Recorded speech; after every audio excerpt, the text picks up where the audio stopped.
you really want me on the team? What's your approach to recruiting? You want first place, come play with me. You want second place, go somewhere else. Like, I would watch Magic play. I'd watch Michael play. And I would see them do these unbelievable things. And I'd say, can I get to that level? I don't know, but let's find out.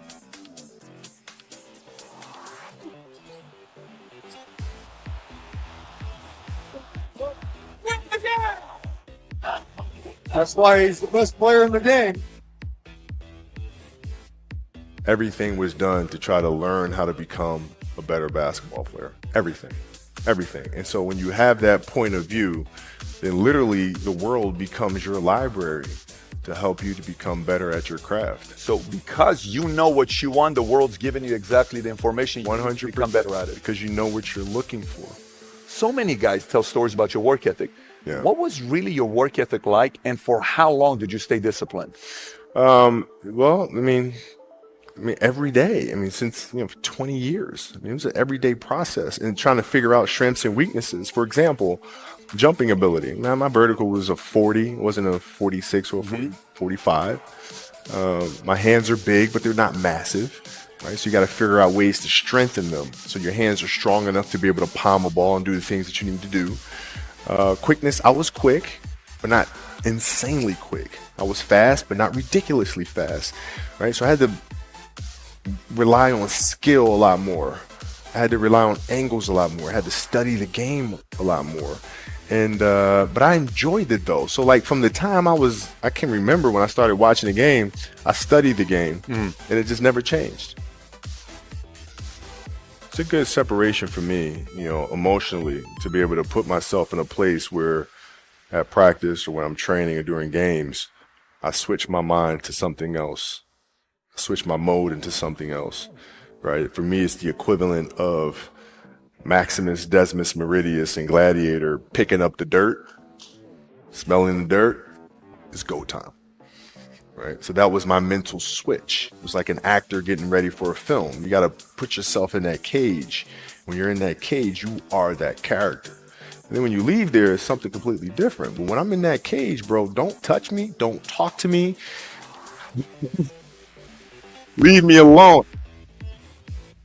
How did you get mentally and emotionally so strong where it doesn't bother you? Well, you got to look at the reality of the situation. Like for me, it's not, you kind of got to get over yourself.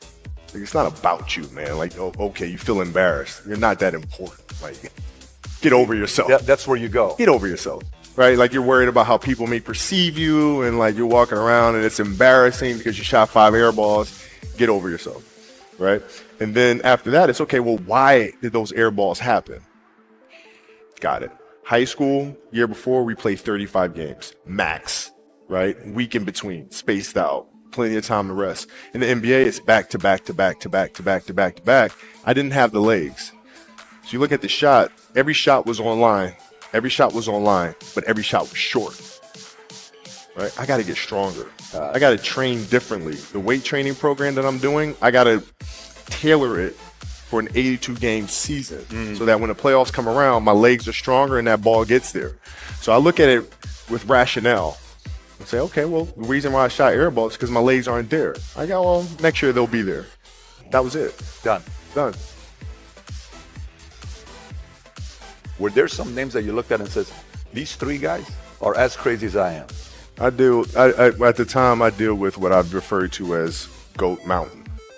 I went to Goat Mountain and I talked to Magic, Michael, Bird, Hakeem Olajuwon, Jerry West, Oscar Robinson, Bill Russell.